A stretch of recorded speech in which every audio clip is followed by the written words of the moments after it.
Hello, welcome, and Jai Bhim to everyone who has joined us in the room and online. Thank you for taking the time out of your day to attend this important and timely Sussex Development Lecture, Caste, A Global Story, named so after Dr. Suraj Milind Yengde's newest publication.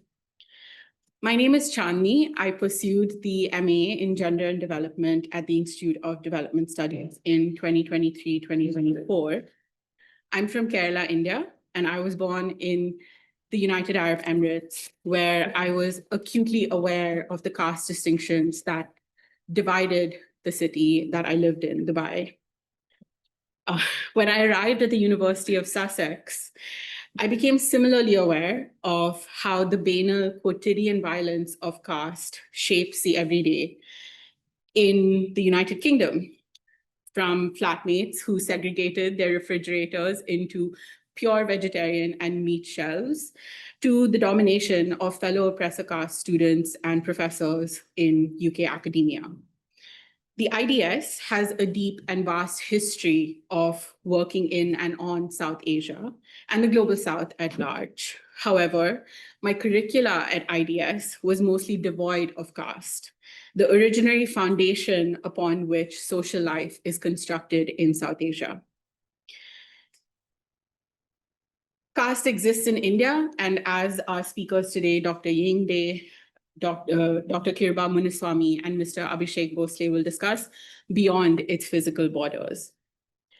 Where it is mentioned in the curricula, it is minimized or displaced. These absences led me to co-launch the Brighton Ambedkar Circle, through which students like myself continue to advocate for pedagogy rooted in anti-caste knowledges. Therefore, it is historic that today IDS and the University of Sussex has finally, in 2025, hosted 3 scholars of excellence to discuss the global nature of caste. I believe today might be the first time ever that IDS has hosted 3 Dalit scholars. What can our epistemologies and development praxis look like when it is centered on ways of knowing, working, and relating built and embodied by Dalit, Bahujan, and Adivasi scholars, activists, and friends? Today, I hope we can realize together the power and possibility of anti-caste resistance and joy. Therefore, it's my privilege to hand over to our chair for the evening, Professor Gurminder K. Bhambra, Professor of Historical Sociology in the Department of International Relations at the School of Global Studies at Sussex.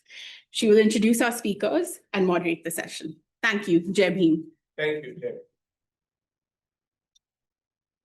Thank you for the introduction, Chandni, and thank you so much for everybody who's both helped to organize this event and come along today to participate in it. I'm really pleased to be able to welcome Suraj to the IDS and to the University of Sussex. I met Suraj first in 2020, and it was online for a few years because of COVID and the impossibilities of meeting in person. But then we organized an event, a presidential event of the British Sociological Association, which I think at that time was one of the first times within the sociological community we had engaged explicitly with questions of caste and their implications for sociologies of inequality. And I think my own interest in caste has been shaped very much by reading Suraj's work and thinking about the implications of the lived experience of caste for actually also thinking about sociological concepts of inequality and how they intersect and how each can learn from the other in particular ways. I should start really though by welcoming you all to the Sussex Development Lecture, both to those of you joining us online and to those of you who are in the room. The Sussex Development Lectures are a joint initiative between the Institute of Development Studies, the University of Sussex's School of Global Studies, the Centre for International Education, and the Science Policy and Research Unit. Some housekeeping that I have to inform you about. There is no fire alarm test planned, so if the alarm sounds, please leave by the marked exits. Also, for anyone using a hearing aid, please use the T setting to access the hearing loop facility. So we're going to keep the introductions short to enable time for people to say what it is that they wish to say and to, more importantly, ensure that we have enough time for Q&A. So I'd really like you to engage in the discussion with our three speakers. So I'll introduce them briefly and then we'll give up the floor to them. So as I was saying, I met Suraj when he was here in Britain in the sort of 2020s. He was doing a PhD at the university, a second PhD, I should say, at the University of Oxford at the time. He's now Assistant Professor of History and Africana Studies and a Ford Foundation Presidential Fellow at the University of Pennsylvania. He's and he's been for some time, one of India's leading intellectuals and public intellectuals, and he's done a lot of work across a range of fields, from setting up the first Dalit Film Festival to now becoming a contributing editor for Outlook India, and a whole series of accolades, including being one of GQ's 25 most influential, prominent Indians, young Indians. So that's also great. The two discussants who are joining us are Dr. Kiruba Muniswamy, who joins us, who's an anti-caste activist, researcher and advocate who's practiced in the Supreme Court of India and the High Court of Madras. And her work has focused on caste-based discrimination and related violence, gender issues, queer rights, and human rights violations. She has a doctorate in law from Middlesex University and has a postdoc funded by the ESRC. We will also have discussant comments from Mr. Abhishek Bhosle, who's a doctoral researcher in the Department of Development Studies at SOAS University of London. And his research focuses on the critical juncture between anti-caste and land rights movements, and is really looking at the relationship between freedom and emancipation. So Suraj will talk for about 20 to 25 minutes maximum, and then we'll have comments from each of the discussants in turn, and then we will open up for questions. So please join me in welcoming Suraj to the stage.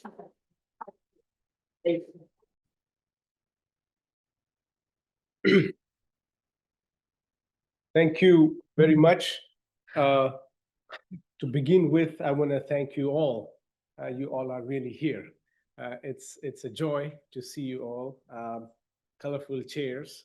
I want to extend my gratitude to Gurminder. I told her that I was in the UK by various accidents of precarities of various situations that we are currently living in. And then I told her I was coming to the UK, and I think it's a record speed. In 2 weeks' time, this was organized. So Gurminder has been a personal friend and a mentor to me, who has really given attention to the work I do.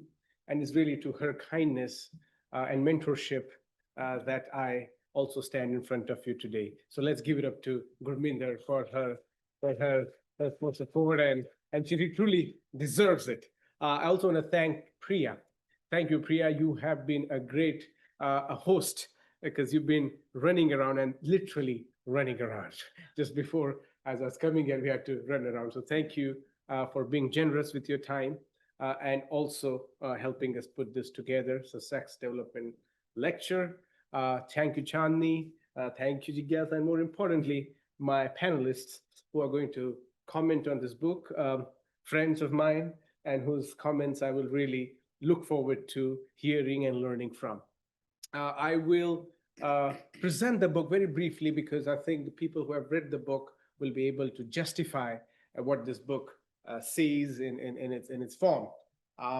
The book, I will tell you, the way it kind of came to me was, it didn't come to me directly. I was working in a live archive, something that was happening. So as to my story, I grew up in Nanded, a small town in Marathwada in Maharashtra. And Nanded is something, if you want to compare about its backwardness, it of course ranks among the 250 most backward districts in India, yay. And when I was growing up, if we had any serious tragedy, or if you had to attend to any emergency, you had to take overnight journey to bigger cities which had better hospitals, which is Hyderabad or Aurangabad. So we were nestled in between two, and oftentimes we would hear that somebody had a heart attack and they passed away on the way. So on the way, someone dying was a very common feature from where I come.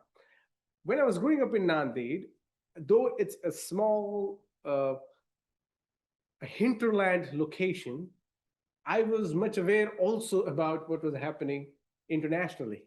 the politics beyond Nanded, beyond Marathwada, beyond Maharashtra, beyond India. And one of the first instances of this was about the politics of Black Panthers in America. I did not know nothing about it. I just knew that they were Black Panthers because we also had Dalit Panthers. And my father was a Dalit Panther. And I grew up in the tradition of Panthers. And so this memory remained, but this was a very amateur experience that I had. Now, amateur in the sense of academic episteme, the snobbishness of academic writing, it was still raw in its formation. And I continued this. So when I went to pursue my master's here in the UK, the international outlook was still this Black body. There's still this people who are fighting against onslaughts of racism and colorized violence and so forth. And so when I come here, I studied my master's in law, did several things, but then I went to Africa to do my doctorate studies. Now, many people would not go down south from north, but I made that choice because I really wanted to be part of the movement and I wanted to learn from what's happening there in Africa. And there was so much to learn from, which then, of course, many iterations and years later, I wrote a book after I moved to Harvard, and then I came back to UK to do an examination of the categories of Black and Dalit. And that's what led to the intellectual history that I try to trace and write about of race and caste. Now, in this formative stages, when I moved to the US in 2015, there was a lot of active Ambedkarite anti-caste movement. I naturally was part of it because I grew up within an Ambedkarite anti-caste ethos. And so for me to find kinship with an existing people, so it's almost like Dalits who have made it and who are Ambedkarite, they are also default activists in the sense of if you are claiming your position as someone who belongs to a community and lineage, you claim a heritage, which is to challenge the hegemonic order of caste. So inadvertently, I became part of that struggle. And I was writing, helping our organizations write statements and so forth. And this was Modi's rise. So this was Modi 1.0, and there was lots of atrocities happening, and we had to take action, and Rohit Vemula happened. And so I was participating in various activities, and I knew there is something here that could be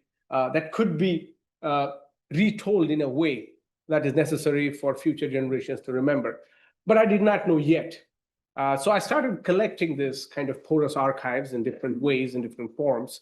But then when I went for my first PhD in South Africa, I had studied about indenture laborers and stuff. But then I couldn't really see much emphasis on what we see today as caste studies of migration.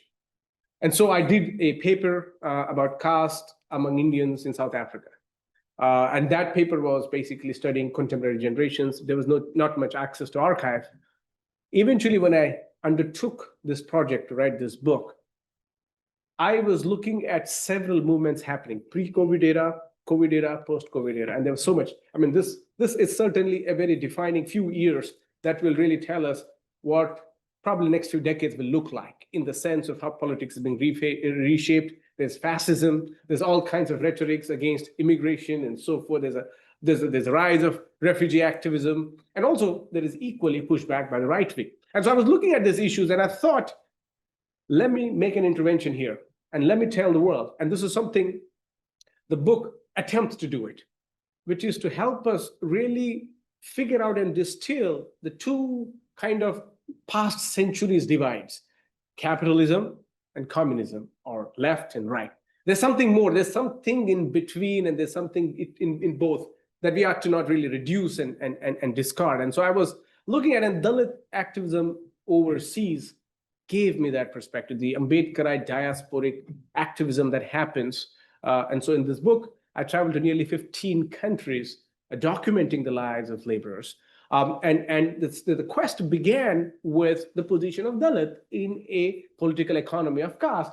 What is a Dalit? A Dalit is a laborer, a provider. A she provides for reproduction of the hegemonic ideas, but she's also contesting. And so in that sense, I was looking at this new recurrence of Dalit in a, if you will, neoliberal era. But for that, I had to go back to the original formation of labor.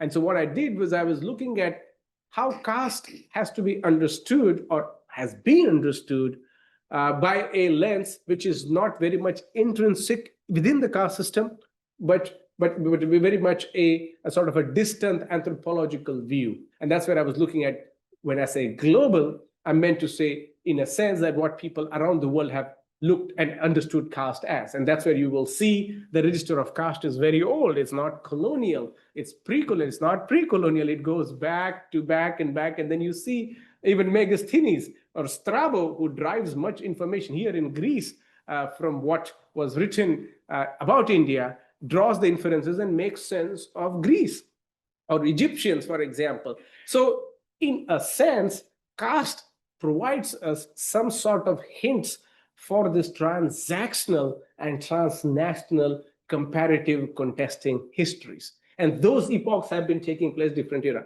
Now, what Megasthenes wrote, for example, may not be the same when Fahian wrote. I mean, different registers, different people, different localities, but they looked at the system that was so apparent on their face. So that's how kind of that story builds up to looking at what North Africans assumed as, or what Arabs assumed the caste system to be like, which was very much in parlance with Brahminic Hinduism and so forth. And then that story comes to the modern era of colonial Dalitality, which is an outcome of very much the colonial interference and intervention into this big register of bureaucratization and very much census demarcation of various castes into subcaste unit and so forth. And so the book goes to then thinking about when around the same time that census was drawn in India around 1860, when Ibn Hersley and all of these people, it's still new science, so to speak. It's very much racialized. It's much of it was discarded right after within 50 years of its presentation by Ambedkar himself. But that nevertheless provided a sort of a colonial imagination of a subaltern and the exploitation of further lands, which is when the British, the Queen's proclamation when it comes to India simultaneously starts to expand to other post-slave societies. Slavery was abolished. As we know the story, slavery needs to be replaced by an adequate supplyable labor because people who had invested here in London in the stock, they needed their profits. So indenture became, and who were supposed to replace the slaves? These were the untouchables who replaced the slaves. And thus their itinerary over several continents, but more importantly, within the Caribbean, or we see within Australasia, Indian Oceanic.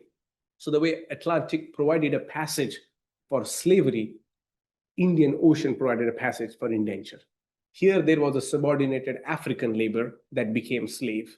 And in this case, it was a subordinated Indian South Asian labor that was Dalit. So here, then the book kind of looks at what happens to caste once it migrates. And within this kind of distant, old diaspora, I couldn't really find a Dalit person who would confidently attest to his or her Dalit identity, but castes exist. So the system that caste can exist without the uber Dalit really finds a place within this diasporic space, because majority of the ones who went, they're nearly 33% within the average census of indentures were Dalits or Shudras, again, lower castes, which we call today backward classes. They formed an important repository. They were majority who were there.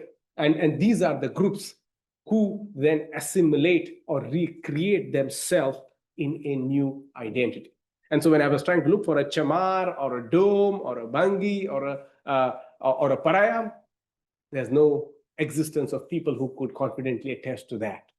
But there are nevertheless Brahmins, there are Khatris, and various others dominating classes. So it really gives us a complex picture of what happens. And so that then picture comes to contemporary migration happening within the Middle East, the Ambedkarite diaspora that's actively contesting against caste through the ethos of anti-caste movement that is drawing direct inspiration from Indian movement. And much of the UK activism, for example, is a direct output of Ambedkar's activism that was formed through Republican Party. Republican Party cadres come here. They form themselves 1960 onwards. We see a vibrant Dalit movement existing, which is trying to use whatever avenues of expression they can, trying to get into office. But the Dalit kind of epitome of trying to become what Ambedkar provided as a ruling class really did not translate here. And so we see labor interacting with various other racialized or what we call formation of ethnicized identity. So in that sense, I think the book tells you the picture of several countries, several continents, and also focuses on the singularity of this universal subject of Dalit, which has not been done as a Dalit, as an existing, as an independent tautology, as a category that can have its own autonomy without dependence on the preponderance of other Hindu, Muslim, or so forth, or national logics. They exist on their own, and nationality or national identity is but just a secondary objective for their own performative sense of a Dalit subjectivity. So in that sense, we see this book bringing the individuality of Dalit, not just within South Asian confines, but it goes far beyond in different geographies. And this is a story which is really placing the global nature of caste, the commerce of identities that are exchanged, but where I call about the cosmopolitanism of Dalit universalism, which is not looking at self in a self-obsessed inward way, but the meaning of Dalit is to look at outward solidarities. So that's where you will see solidarities with African-American movements, solidarity with Africans, and so forth. So the Dalit universalism then becomes a very cosmopolitan nature of our modern times. And that's how the book kind of presents to you this kind of Dalit-centric universality, which is not about universalism of this one group, but how a Dalit sees and connects to the universal logics of belonging. Thank you.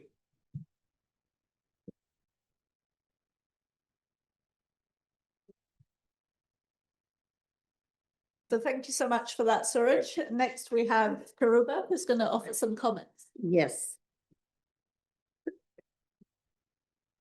I'm very sorry. I was recovering from the cough, and then the room I stayed last night did not have the heater. So, Sorry about that. so before I start discussing the book, my comments on the book, I think I need to establish where I come from so that you can understand why my comments are in a way it is. So I'm a Dalit woman from Tamil Nadu. While Suraj was exposed to Black Panthers and Dalit Panthers, I was exposed to Liberation Panthers in Tamil Nadu. Unlike Dalit and Mahar politics in Maharashtra, I come from a social justice politics where everything is inclusive. I cannot just talk about Dalits alone because that's how I was brought up in Tamil Nadu.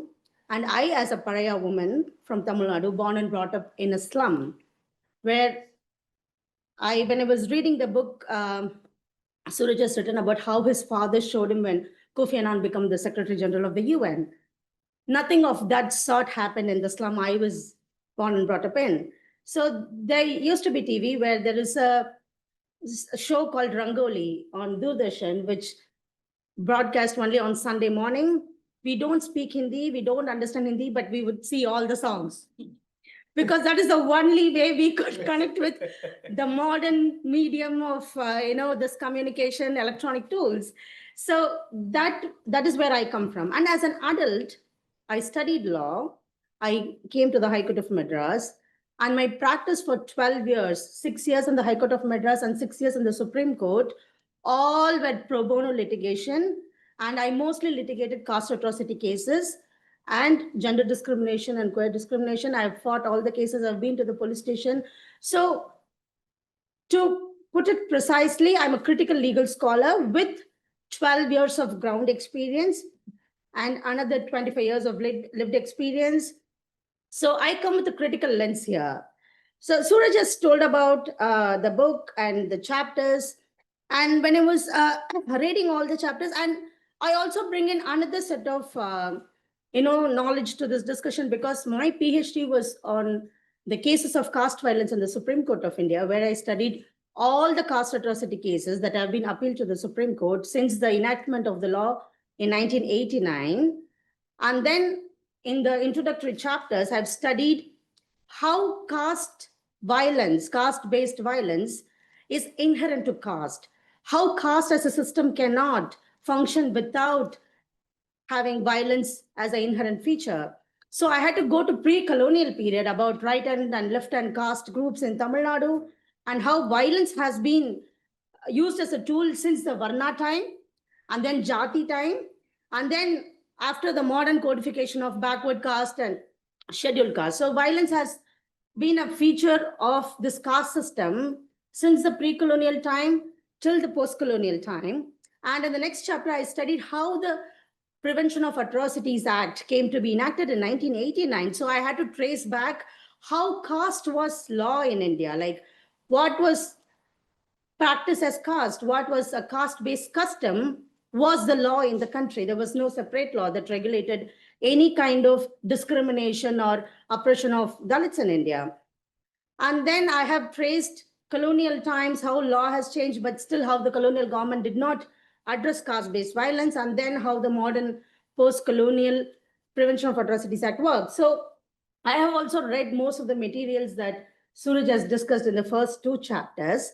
So while I was reading all those materials, to be honest, this is like a manual for people who don't know anything about caste. You read, you can understand how caste has been approached by Dalits or, in general in the global sphere. Like I came from the ground in India and then I moved to UK in 2020, but I've traveled well. So I've interacted with several organizations who work on caste here, abroad, in the UK, in the US, and elsewhere. So I have an idea of how it works, and my experience comes as a criticism of sometimes how they engage with caste. So the first 2 chapters were kind of a manual for the beginners or anyone who want to understand how caste has been interpreted, how caste has been perceived by scholars who are Western scholars or even other Al-Buruni like Muslim scholars and others, and how Varna was existing at a time and how it has evolved to a system that we all know as caste today. So that interpretation and perception of caste was really good, beautifully described. But while going to the further chapters on race and caste in the age of Dalit Black Lives Matters, I was having a different idea of how the chapter would be when I started reading it, because to me, Dalit Lives Matter was, something that was focused in the abroad when there is a violence there in India, back in India. For example, I was talking about Hathras on Al Jazeera, BBC, everywhere, because Hathras gang rape was not properly handled by the government. When Nirbhaya incident happened in Delhi, she was taken to Singapore, but the Hathras victim, she was in a government hospital. The AIMS was right across the street. She was not taken there. So when such violence happens in India, then the community, the diasporic community here, the people, Dalit or anti-caste people abroad, then they take up the Black Lives Matter placard.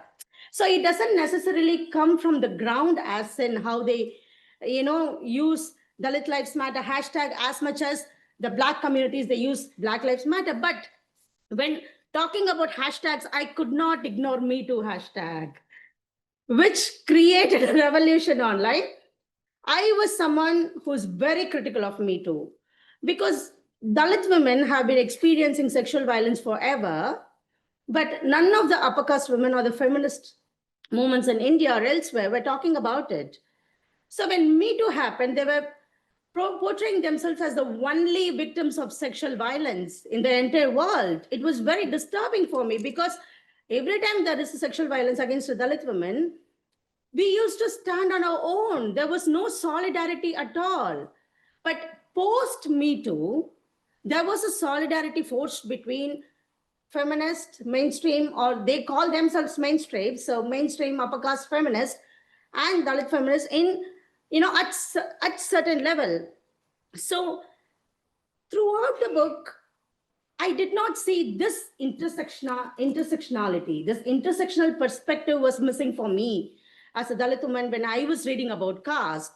So when I started reading, I was expecting this Dalit Lives Matters this discussion to come up from how the incidents happening in India is actually, boosting all these things, and in the chapter Race and Caste, Suraj rightly calls out the Bollywood stars and how the upper caste-led media houses have been supporting Modi, and he was talking about colorism and how Bollywood stars who promoted for creams, light skin creams were talking about Black Lives Matter when David Floyd incident happened. But in the later chapters, particularly where he speaks about BSP, he mentions, over the past decade of my research on Dalit activism abroad, I have noticed that the activists involved in political work were solely dedicated to the BSP. And when I was reading it, I was feeling Suraj is uncritical of BSP. Like how as BSP as a Dalit party has failed Dalits in India. Chandrasekhar Azad has to come up because BSP failed Dalits in India. And also BSP expressed unequivocal support on Kashmir issue. They did not talk about Ayodhya. Even Samajwadi Party, they made a Dalit candidate contest in an unreserved constituency and they were able to win. I would have expected that from BSP, but BSP did not do that. And when it comes to BSP is not a Dalit party anymore. We need to understand that because they have also fielded upper caste candidates just to win the elections. So for me, who comes from a social justice perspective, I cannot accept BSP uncritically. And at the time where Dalits are aligning with right-wing forces for whatever reason, I think when we talk about solidarities between Black Lives Matter, Dalit Lives Matter, Black communities, sorry, I need to take 1 more minute. So Black communities and how we force solidarities, I think Dalit men also should stand against sexual harassment against Dalit women, at least against Dalit women. I understand they have experienced so many things where they believe sexual harassment against Dalit men are a global conspiracy. I understand that. I totally stand with you. But what are you doing when there is a harassment against a Dalit woman? So I think the criticality, the caste discussion, everything was like, in my opinion, it was coming out of the Mahar experience of Suraj. It was, something uncritical for a Paraya coming from Tamil Nadu. And Parayas have been, traveling abroad as well, but as bonded laborers in Malaysia. We did not come to the UK to study, higher education like Mahars did. So I come from a very different political landscape, but the whole experience of reading the book was, understanding how caste has been perceived by people who have lived abroad, who have had all their experience relating to caste abroad. And I would have expected a little bit intersectionality. Thank you very much.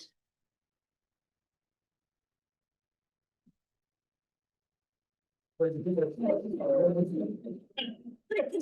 apologizing. He'll get a chance to respond. So next we have Abhishek.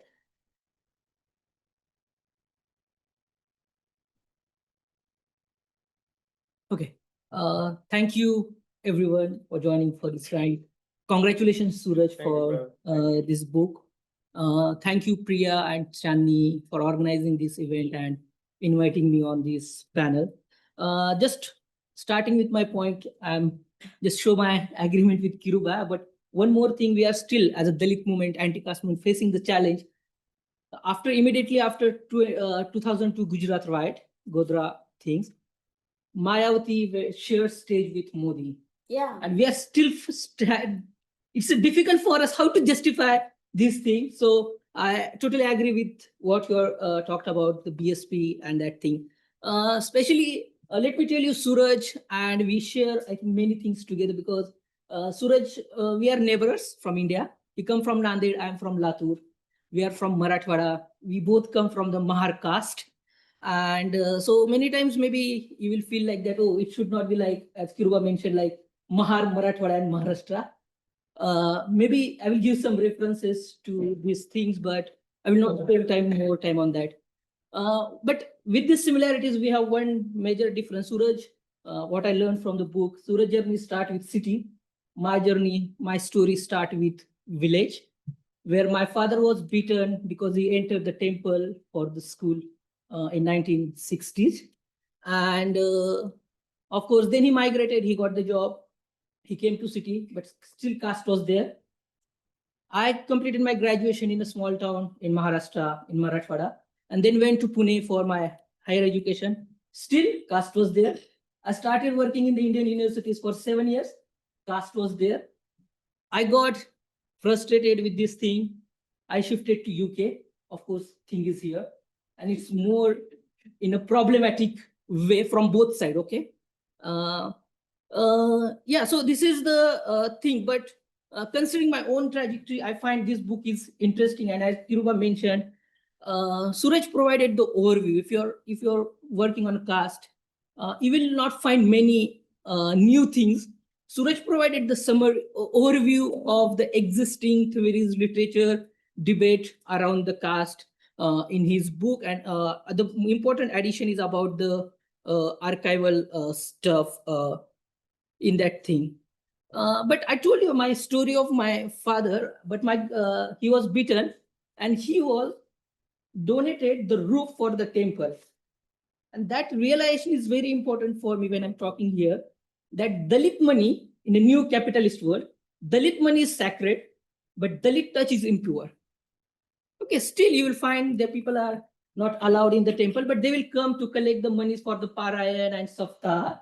So this is a capitalism and caste is going together. And I think we have to talk more about this thing. And Suraj's book provides these possibilities. Of course, there is not that much debate in the book, but this is a possibility for future scholars. They can work on this issue.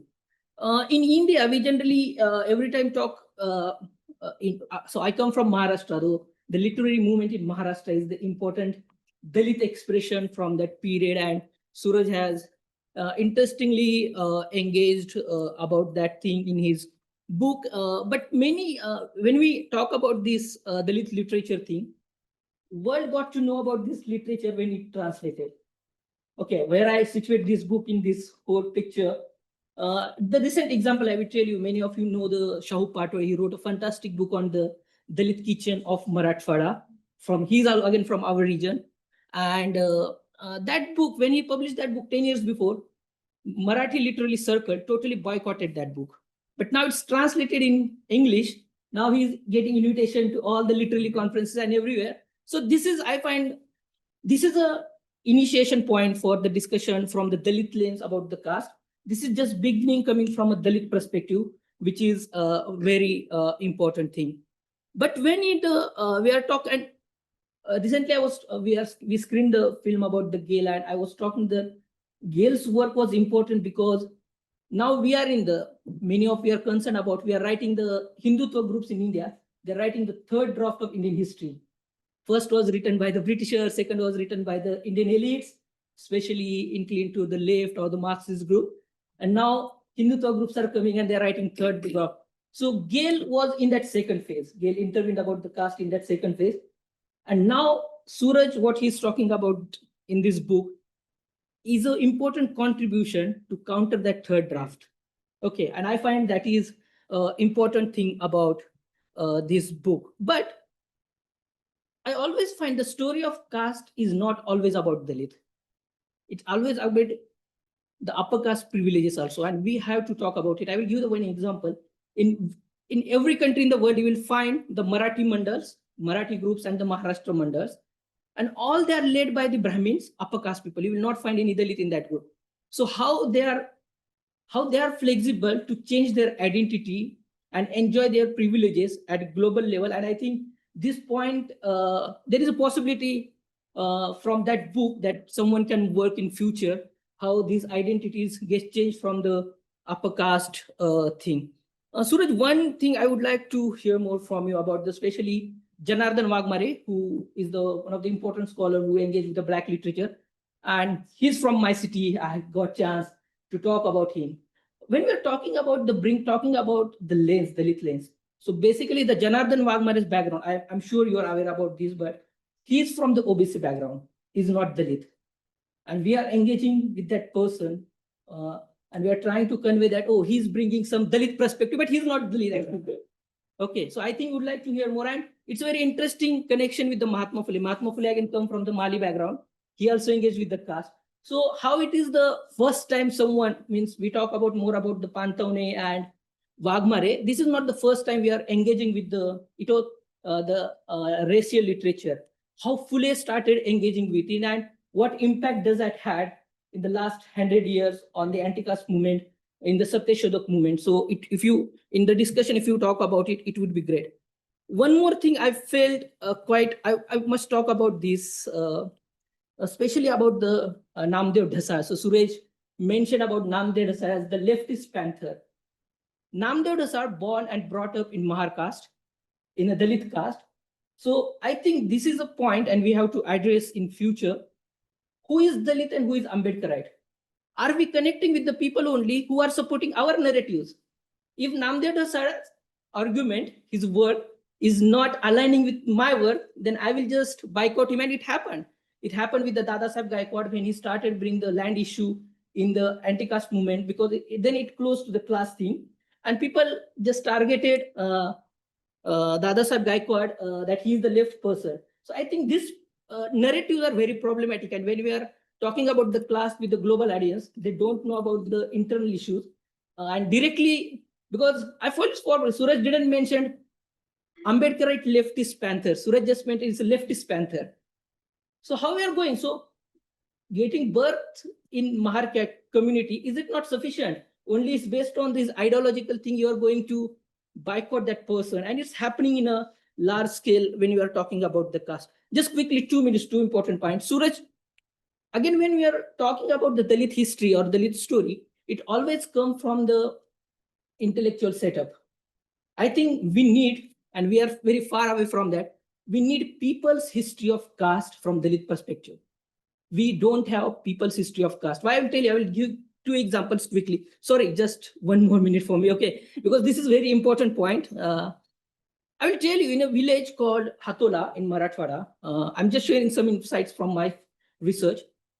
In 1960, a Matang person came in the village and he united all the land laborers who are from the marginalized community, especially Dalits, and they had a strike. And this history is not there.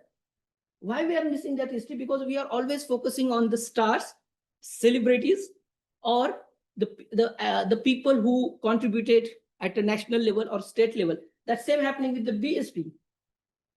For me, when I'm talking about the people's history of caste, these small contributions at village level that are very important, and we are missing that. These are not documented anywhere. I will tell you one more story in the Mang Vadgaon village in Marathwada. A Mang person came and started Ambedkar Jayanti in 1965. He faced attack. He was beaten. This is a history. This is a story. Okay. And we have to talk about this thing. It's very important. And it's very important when the right-wing government, right-wing politics in India, they are trying to get benefits from these tensions, Mahar and Matang. So it's not important to boycott them. And as Suraj totally missed the Anna Bausate's contribution, Suraj mentioned who is the now Matang leader or the stalwarts for the Matang community. Suraj only mentioned about him just giving the reference of Marathi Literary Festival. So I think we have to talk about this. And just concluding, I'm totally agree with Kiruba. The intersectionality approach is totally or highly missing in the book. My caste thing, I learned more than my father. I learned from my mother, and her oppression, her exploitation was totally different what we are discussing here, and which is not documented, unfortunately, in this book, but probably I will see it's a scope for the future scholars to contribute in that debate. Thank you so much.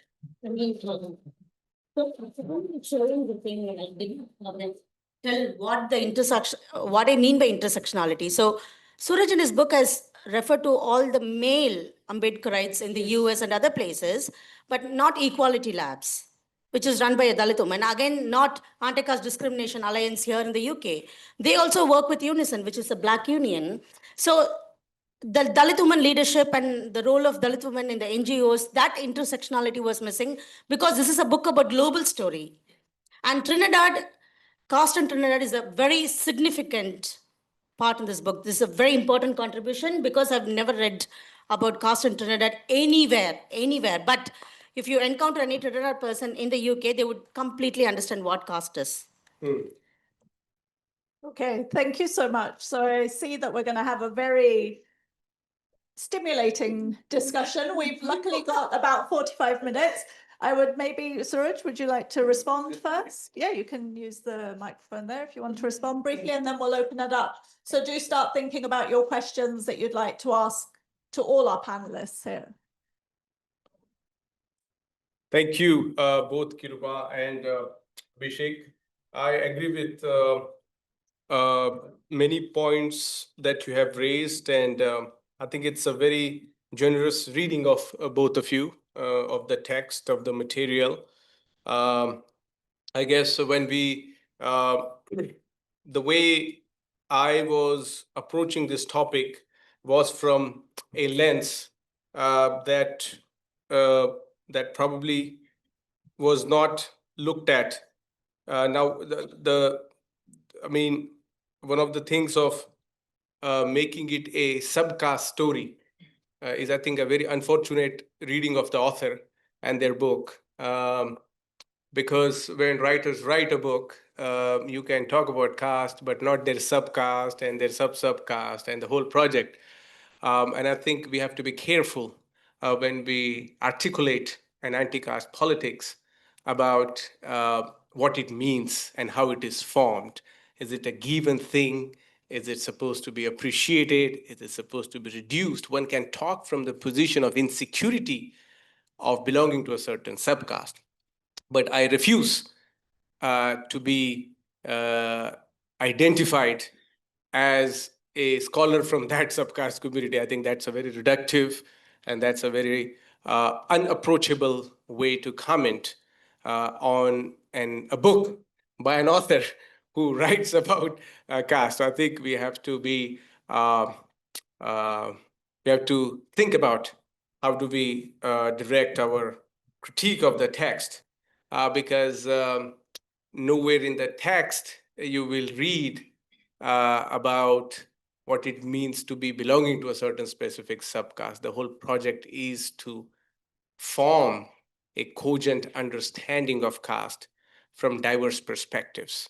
And that's why you will see there is not just BSP, there is also VCK in the book. And if you have not, unfortunately, accessed that, I'm sorry, there is a whole section on VCK cadres, which is a Tamil Panthers that Kiruba, you mentioned. And these are the cadres who are in Kuwait, who are organizing. And there is a big profile of a gentleman who left Tamil Nadu when he was young, went to Bombay, grew up there, and then eventually went to Kuwait, and is a very important part of that movement. So it's not just one party, but I take the point about the uncritical reading of BSP, but this book is not about BSP. Also, this book is not about a political commentary. It's about what my fieldwork tells me. My participants were BSP cadres, and so I had to present what their views were. I did not, as an ethnographer, you don't argue with them. You report what you see and present in a very critical way, which is what was done. Now, about the views of, I mean, I write in various avenues, and so you could read in that place. But I certainly take the point about the Dalit Lives Matter movement, which really is not really movement. The Dalit lives, it's not really a thing.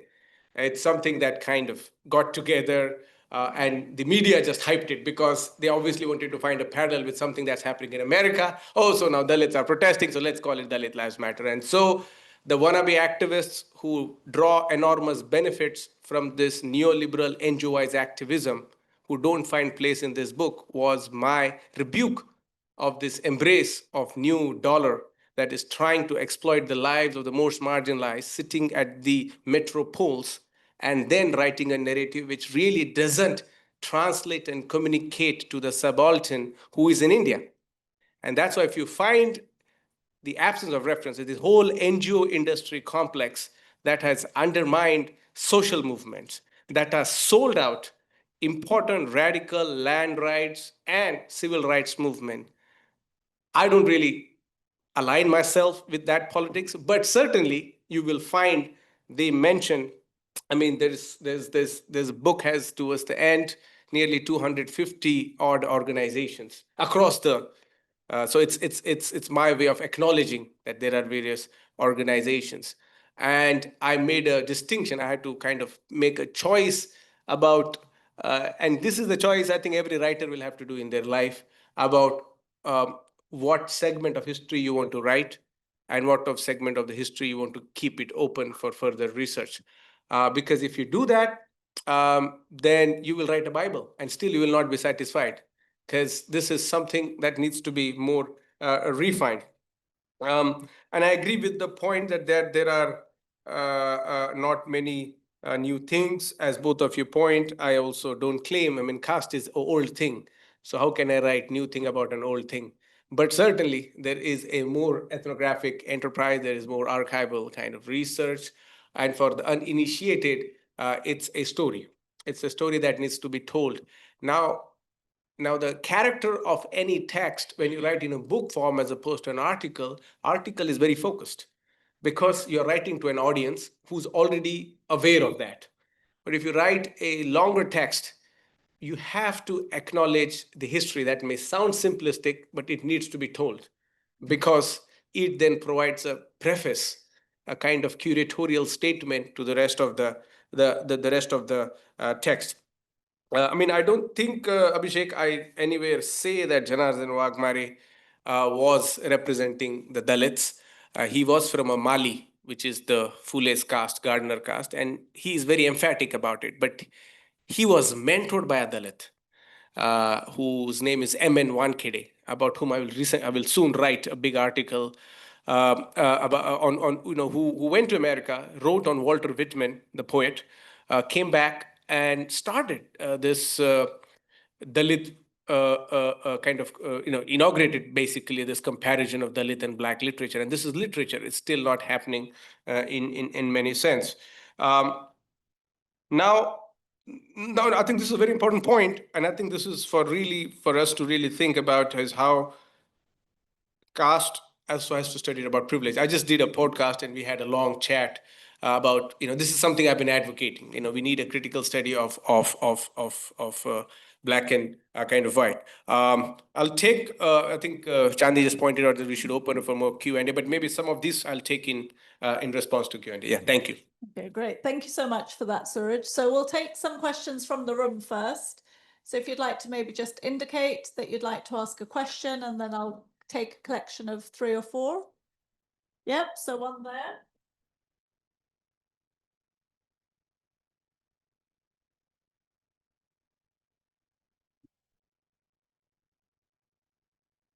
Thank you.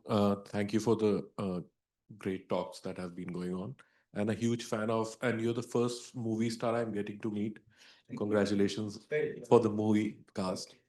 My question is focused on Indian politics. I do not know if it is directly related to the subject of the day. Almost 80% of India consists of Dalit, Bahujan and Adivasis. But for centuries, we have seen this section has been deprived of its rights. But even in today's time, if we see post-pandemic, everybody who was a Dalit, Bahujan or Adivasi was simply told to go back, and they had to come back to their places. Nobody rebelled. We do not see aggression on the streets. People still opt for non-violent methods. They go out and cast their votes, and that is how they probably try and protest in their own way. So my question would be, what do you think is the reason for the Dalit, Bahujan and Adivasis of India that they are not rebelling on the streets and that aggression is not shown in a violent manner? More questions? That's right. There's one next to you.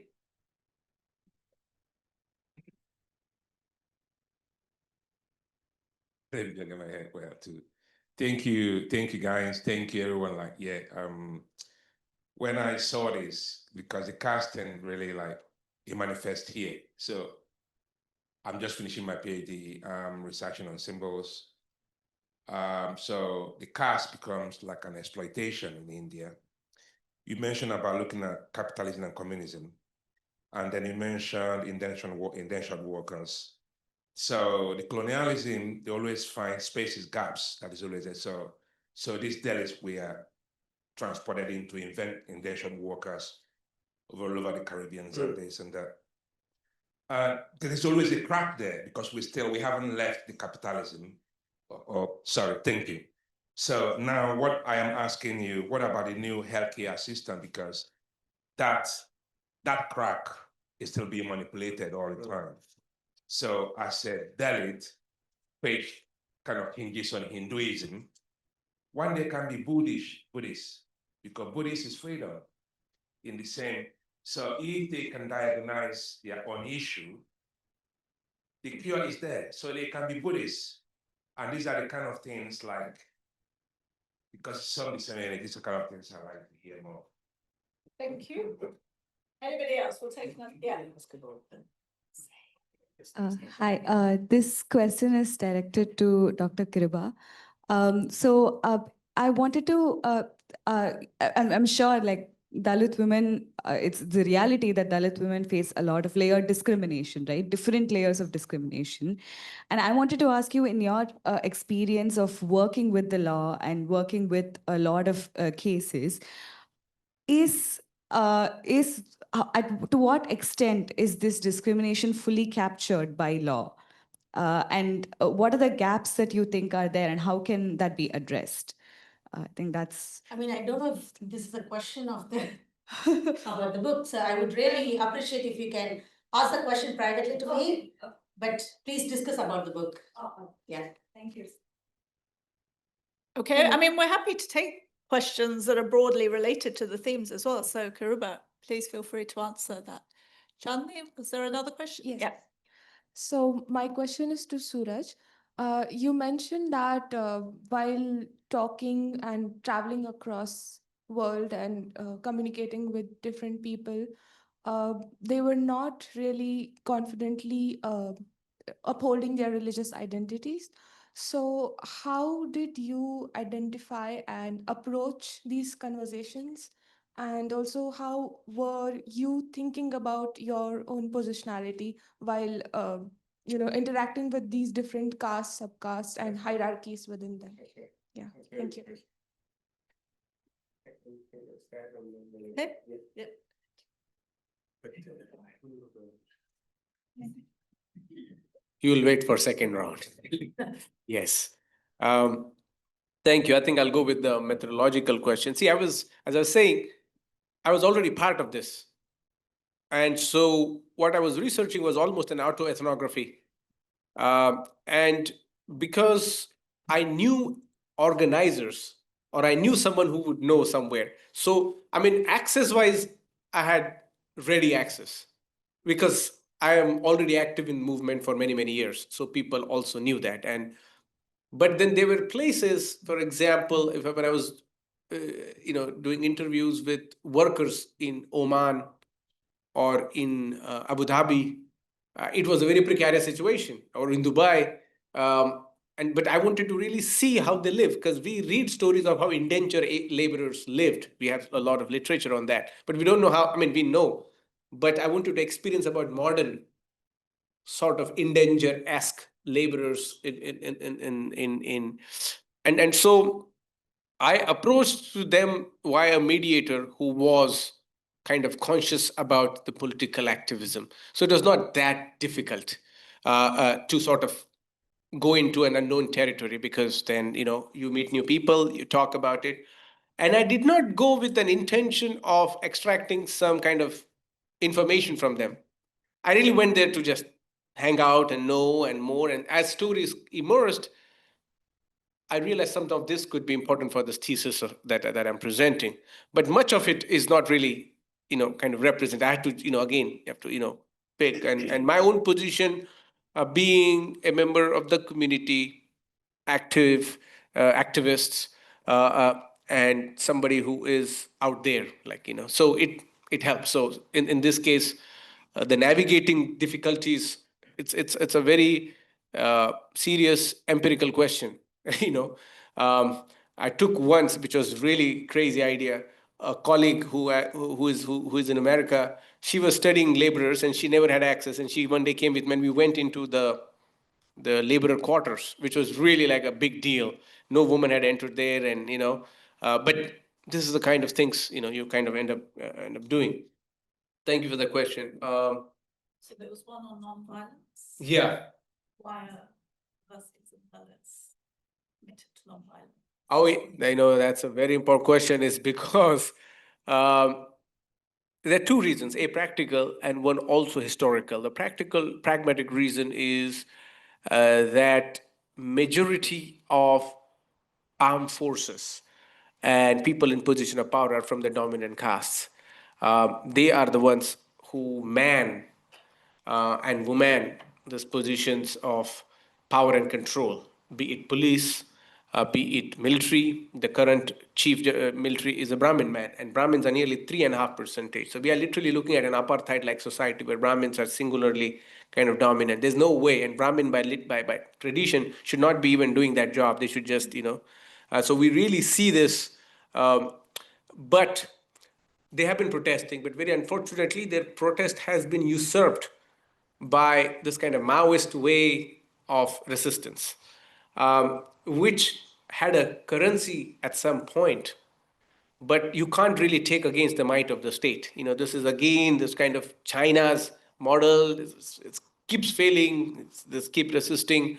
More importantly, it's to do with Ambedkar's historical reason of working with nonviolence. And nonviolence here is a very active force of participation in a democracy, where franchise of an outcast body was considered to be given. Here you have one person, one vote, which then you use that as a currency to claim stake as equal, which is much more of powerful force than recourse of violence. Because, and even now, if you see much of the Hindu-Muslim riots that happen, majority of these people are from subaltern castes. So there is a sort of response against injustice, but the injustice is not given. That's why this Ambedkarite ethos is very much alive.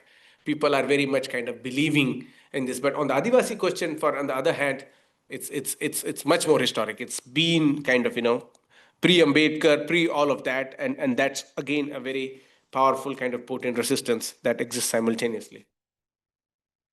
Great, thank you. Should we save the question for perhaps the final round in relation to that? Because I think we have some questions online. So are you going to read them out, Chandni? Oh, you want to take the audience ones again? Okay, so there was one there and one at the back there, and then two there. So we'll take these quickly. Keep them short, please. Yes, will be short. Thank you, Suraj. I watched you, I think, I know you when I watched your Nepal speech. I think, well, Nepalese, that speech, I really liked it. Question to you. You said about Black Panther, and then you also said about Dalit Panther. Yeah. I mean, I'm baffled. Why, Dalit Panther, so Shudras are different than Dalit. Yeah, that's right. So there is no Shudra Panther or there is no tribal Panther. Adivasi Panther. Why is it so? That's very interesting question. That's very interesting question. Why is it? That's my question. Yeah. And also Special question. another question. This is the second one. All of you talked about your cause, all the panel members, but apparently what I read and what I know, so Buddhism hasn't got any caste. So why are you people are talking about your caste? So now you're Buddhist, aren't you? So why still the caste has been mentioned all the time? That's what the similar question he asked. So what's the reason? Why should you call yourself as your particular caste? Exactly. That's what I want to know. That's it. Thank you. Thank you so much. Okay, We'll collect some questions and then we'll come back. So there's one up there. okay, but I will clarify it, okay? Okay, sure. So this one is a question for both Dr. Yengde and Dr. Karuba. As I study how caste privilege shows up in US engineering education among Indian students, often in subtle or caste-blind ways, how do you think we can make conversations about caste more visible and accountable in global academic spaces? Then there's another question, and this is for Dr. Kiruba. My research looks at how caste privilege operates among South Asian students in US engineering education. It's almost similar. I'm realizing that in studying privilege, it's easy to overlook the intersectional dimensions of caste, especially the violence and marginalization Dalit women face.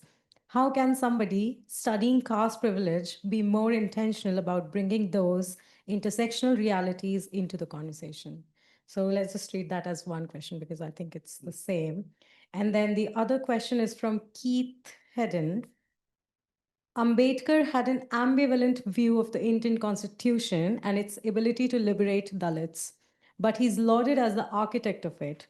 Did you see among global communities any impact of his focus on constitutional and religious reform in the activism and conversations around the world? Others working in human rights and public life as Dalits for Dalits? Question mark. Okay, well, should we perhaps, Dr. Karuba, would you like to respond? Go for it. Yeah, okay. So first of all, I am someone who's against subcaste identity.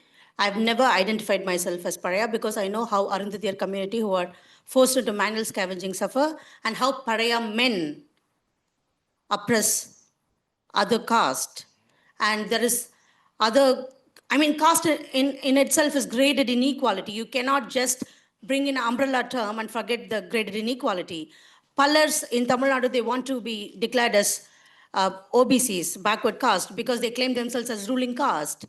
And Pudrevanas who were unseeables, who cannot even come out when the sun is out, they're still oppressed. So I'm one of those only people who are still talking about these graded inequality within the Dalit communities.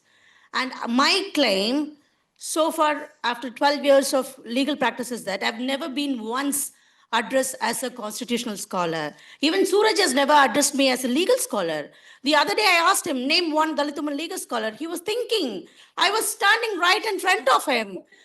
Do you understand what kind of humiliation I go through in my life? And every time I'm invited, I'm addressed as Dalit woman lawyer. It's an adjective to me all the time. So I did not want to reduce Suraj's work into a subcaste. But when you talk about caste globally, pariahs have been taken to other South Asian countries as bonded laborers. I would expect to see that. And I totally agree with what Suraj said. No one can always bring in new perspective of 3,000 years practice of caste. But when your participants are from BSP, now I'm an academic, so I can boldly talk about it. Because when I spoke about it previously, I was only a lawyer and an anti-caste activist. I did not have any academic qualification and I was not a scholar, but now I boldly talk about it. Your participants might be from BSP, but as a writer, your role is not just presenting what your participants said. Where is your critical analysis is coming from about it? What is the opinion of these BSP scholars abroad about BSP's alignment with BJP back home? Is this affecting the movements abroad? Karuba, can you tell us what BSP is? For those of Sorry, us who might it's a Bahujan Samaj party led by a Dalit woman named Mayawati. And it's a political party, one of the first Dalit political parties. And I totally agree with Suraj. He has written about VCK, Liberation Panthers Party. I'm not complaining. He has not referred to it. I'm agreeing most of it. But I feel, okay, if you invite 4 upper caste scholars to this panel, you would only hear appreciations. No one would ever have the courage to critically look at Suraj's work, which Suraj actually needs within the community. We need to tell that. And I really feel like you deserve this. You deserve this. Okay, so one last thing about Abhishek wants to say something and then we'll do you want to take the mic, Abhishek? Okay, especially responding to the question about the Buddhist identity and Dalit Panther. Yeah, sure. You said the name of the boss. I can't remember what you said. It's okay, forget it. Okay, again, I come from Tamil Nadu where there is atheist culture.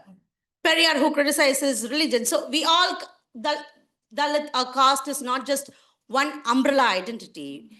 We have different identity within ourselves. So I am an, atheist. I cannot affiliate myself with religion. And also the genocide of Tamils in Sri Lanka have been committed by Sinhala Buddhist. So I see Buddhism differently from where Suraj is looking at Buddhism. So this is what I've been telling. I come from a very different place. The way I look at things are really different. And this Tamil genocide have been happening for ages since my parents were child. And when Prabhakaran, who's the leader of the LTTE, Liberation Tigers. So this Liberation Tamil Tigers, Panthers, we are Tigers and Panthers, all the people from South Asia. Okay, we relate. So all I'm saying is, I see Buddhism from a different perspective. I come from an atheist background. I agree with the presentation, but as a fellow scholar, I would expected a more critical argument that would have enriched the book in itself and not just present information to the readers, but have provoked critical thinking as well. That's it. Thank you. Thank you. Abhishek, please. Thank you. Just two things about the Dalit Panther and the Buddhist thing, why Dalit is not Shudra. The special thing, if you read the manifesto, and Suraj also talked about in the book, Dalit Panther movement specifically, they tried to broaden the concept, terminology of Dalit. So it is not only limited to the Shudra caste. They talked about who are the landless, who are the laborers, women's, all the oppressed groups in the Indian society, they are under Dalit. So for me, this question always came, so Dalit is not just a cultural or the caste category, it's a political category for us. And we are happy to embrace that category because it connects with the radical traditions in India, and which is also built a solidarity among the oppressed group, different oppressed group in India. So I think Dalit itself is an intersectional category if I read the Dalit Panther manifesto. So that is one thing. And the second important question about the Buddhist thing, why we mentioned about the caste. Okay, personally here, why I mentioned there is a different reason, because when I came to London, and I always start talking about my identity as a Buddhist. And unfortunately, within the Buddhist also, people have the tendency to ask the caste of people. So many times when we organize events, some people came, oh, what is your caste? Why you are hiding your caste?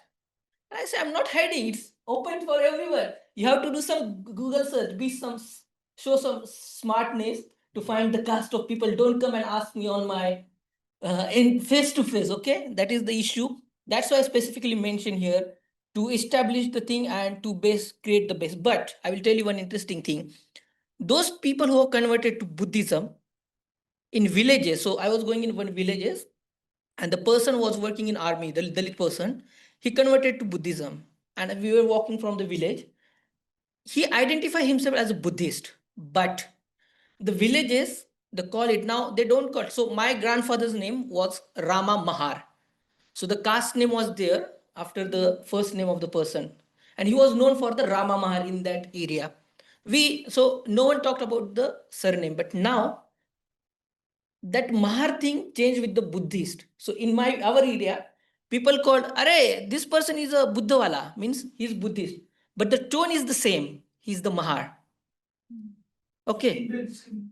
Yeah, it's there. So we are, so from Dalit side, they are empowered, they connected with the hierarchy-less society or the oppression-less society.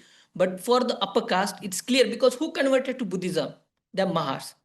And that's why I talked about the people's history. That is very important. Some fractions from the Matang community, they converted to Buddhism. And when we talk about, and I feel as my observer, I don't work on the caste at a global level, I'm quickly clear. So I experienced that in London also. all the Ambedkarite discourse or anti-caste discourse is dominated by Mahars. And that's why I mentioned that we need a broader picture, talk about the people's history where we can talk about the other caste and to bring them in the discussion. And that is again a problem in the global discourse. Mahars converted to Buddhism, and Ambedkarite movement is limited the Buddha Vihars in London. Okay, thank you. We're going to take some more questions because other people have also had their hands up. So there's one there and then 2, 3 here. So we'll take this. Please keep them very brief so that we have time to take all of your questions. Okay, you can wait a second. We'll give him a chance to answer. So it's just a question about the idea of the universal Dalit subject. And and 3 particular locations in the book, India, the US, where I'm assuming the Dalit subject is associated with being black in America, and Trinidad. And I think there's something importantly different in one of the locations, that is Trinidad, compared with the US and India. So the US and India both represents orders of inequality that are sustained by a category of Dalit, a category of black, which is maintained through violence. Mm-hmm. That's, I think, the point that came up earlier. In Trinidad, there is black and there is Dalit through Indian South Asian, but there is no violence in the sense that the order is not made. The order of inequality in Trinidad is different from the US and America by virtue of being both black and Dalit and not sustained by violence. So I wonder if the use of the term Dalit, the universal Dalit subject, that Trinidad is telling you a different story than America and India. That's right. Thank you. Then we had questions over here. So at the back, then Maya, then.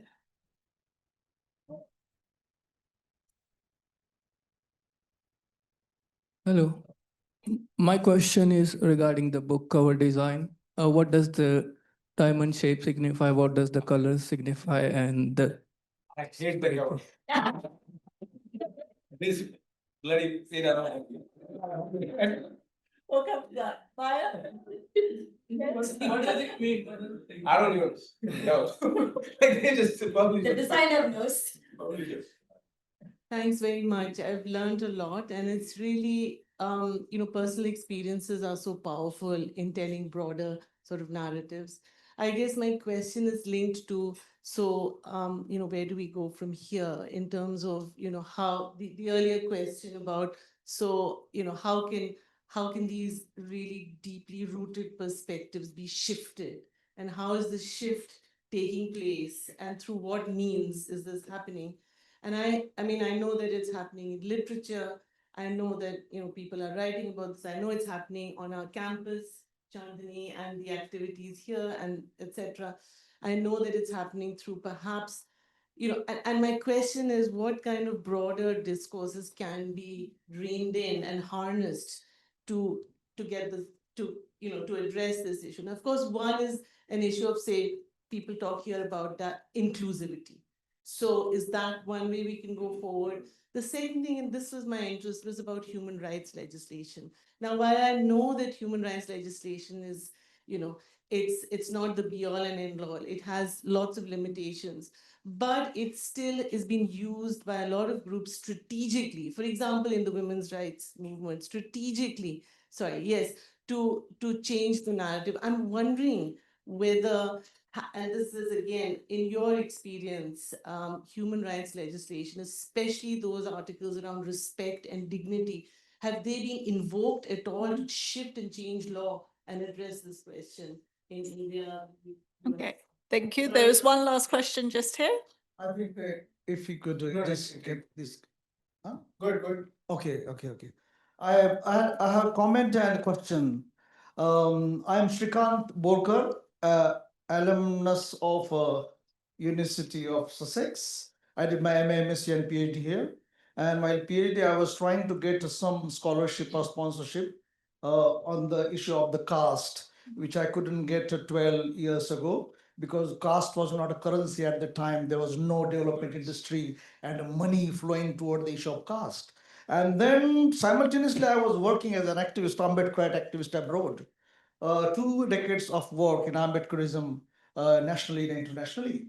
So I came here and I realized one thing: there are 3 types of activists and academic activists. Some are rebel with the cause. Some are So rebel you have a question? Yes, Is yes, yes. the question, because yes. we're running out of I'm moving to time. question. So I will try to just be of the use of today's this occasion. So Suraj, you are known as an international scholar of caste and a public speaker. But I have seen you are always on the wings or wheels from South India to North India and all over. You're relating, you're going meeting with activists, politicians. So how do you perceive yourself? How do you perceive yourself as? Thank you. Okay, did you want to read out some of the online questions very quickly, and then we'll respond briefly as a final? So there's a question from Dalita Pandey. While tracing transnational history, can the frameworks of caste patriarchy and racial patriarchy be integrated to build a more universal theory of intersectional oppression? That's one question. Then the next question is, thinking in relation to the book of how caste travels with the diaspora, I'm also thinking of the ways in which the Savarna in the UK, for example, also participate in the globalization of Islamophobia here. And so, as people invested in solidarity building, how do we recognize and connect these as interlinked, both in India and globally? And there are 2 more questions. Should I say them now, or do you want me to circle them? Save them.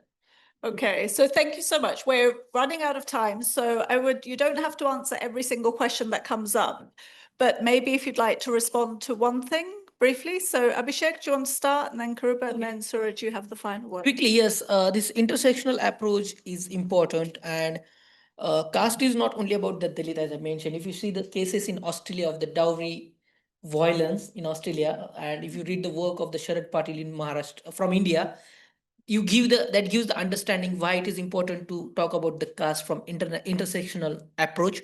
And the second thing about the Islamophobia and this thing, but as a Dalit scholar doing research in UK, we are more concerned about the debate growing about the Hindu phobia that is directly going to affect our academic freedom talking about caste. Thank you.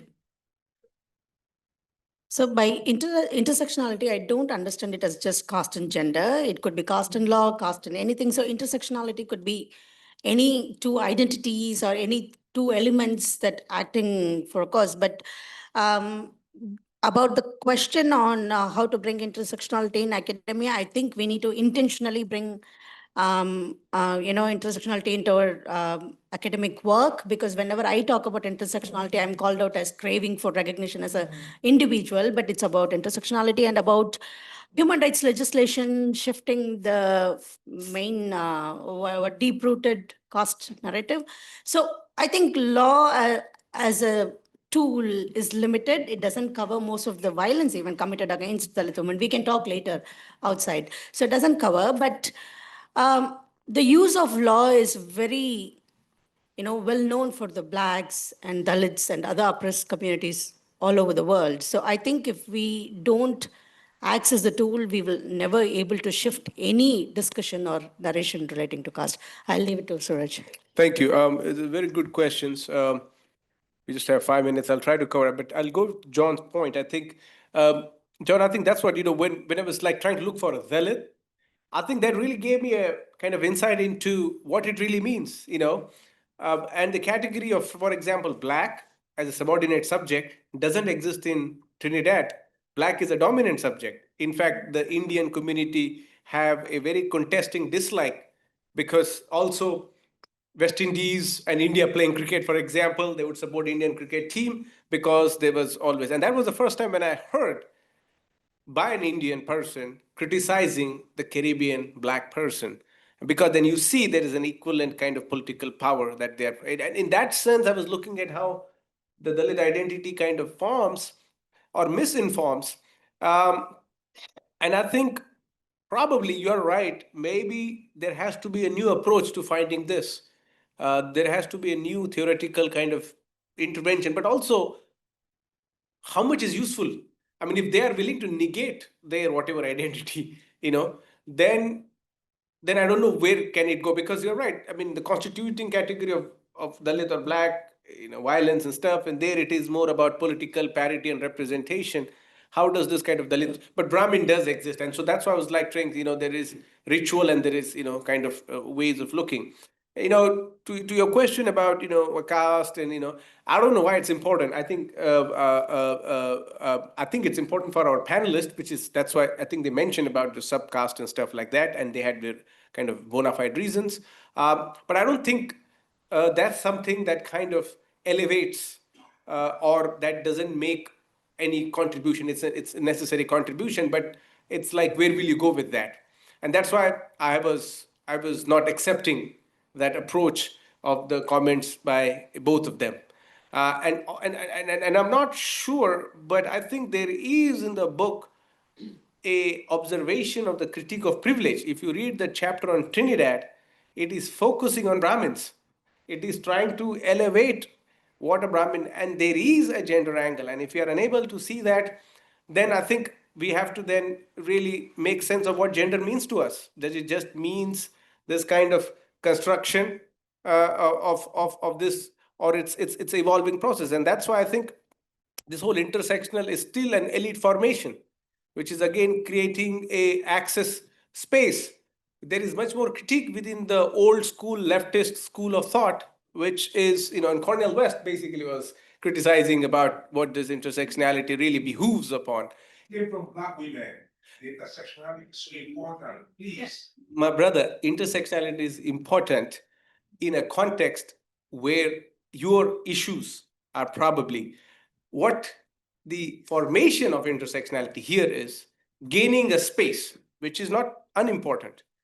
But if you look at Dalit formations of adolescence, of youth who are male as well as female, the sexualized violence that they undergo are pernicious. The formation of... Maybe if I explain to you what intersectional means better, then it can help you to, because... No, I mean, it's fine. I mean, it's fine.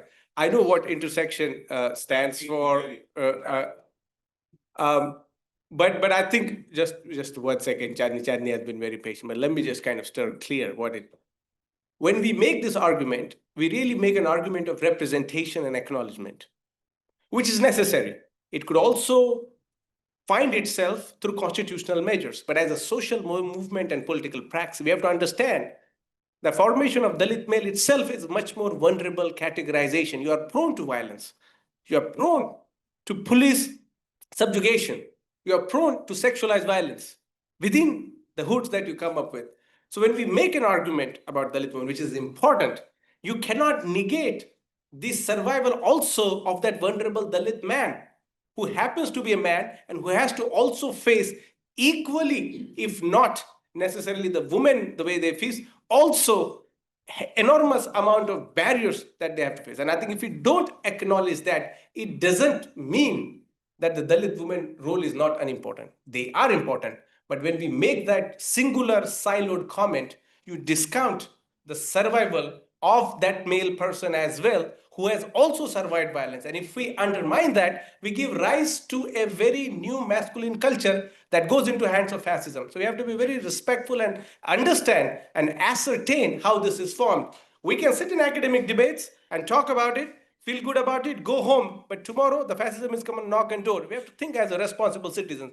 And this kind of identitarian logic has not really helped. So please understand, when we make cause of Dalit women, we have to also understand what a constituting element of Dalit male or Dalit boyhood, Dalit adolescence is. And if you don't, and there are no studies on Dalit adolescent boys coming of age.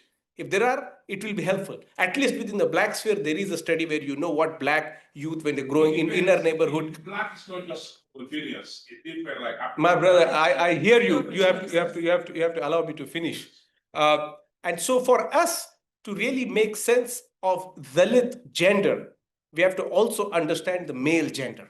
It cannot stand as a punching bag to make a case about something without fully adequately realizing if there are no studies on that, let us do research, but let's just not make political arguments that will just make us feel that there is a gender divide and there is why this thing is there is not there. I am saying, when you say there is no Dalit woman, I write about BSP. The party is led by a Dalit woman. How much more of a gender argument can I make about Dalit women being presented in that course? But there is a negation of that. So it is almost like you have to mention gender the way I feel comfortable and the way I am used to appreciating it.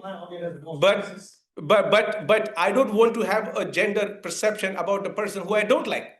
She may be a woman. She may be one of the most powerful politicians who is from a Dalit community right now in India, but her gender identity, her caste identity is subordinate because she doesn't align with your perception of what a genderized perception of constructing manhood or womanhood is.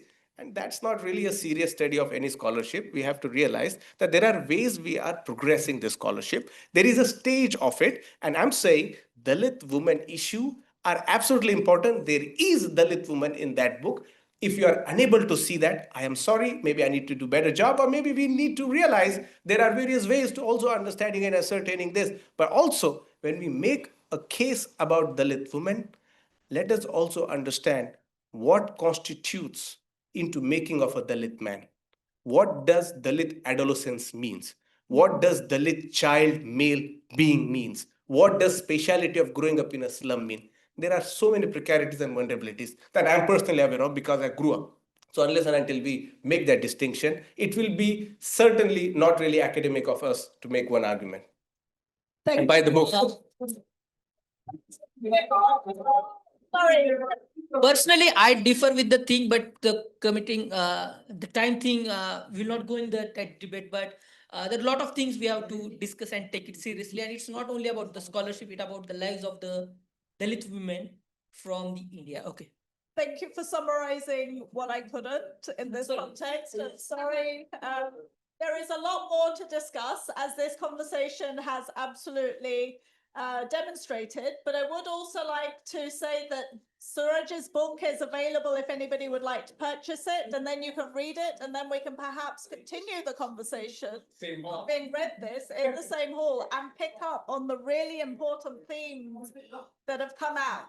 Can I just say one other thing, because I think it's really important, the last conversation that has happened around the disagreements, and I think it's important for the disagreements to not only exist but be shared and talked through in a spirit of good faith, collegiality, and a commitment to doing something beyond where we currently are. And I hope that that is something that came out. And I think for all that is missing, there is still something to acknowledge Suraj for bringing caste to an international attention in a way that it hasn't been.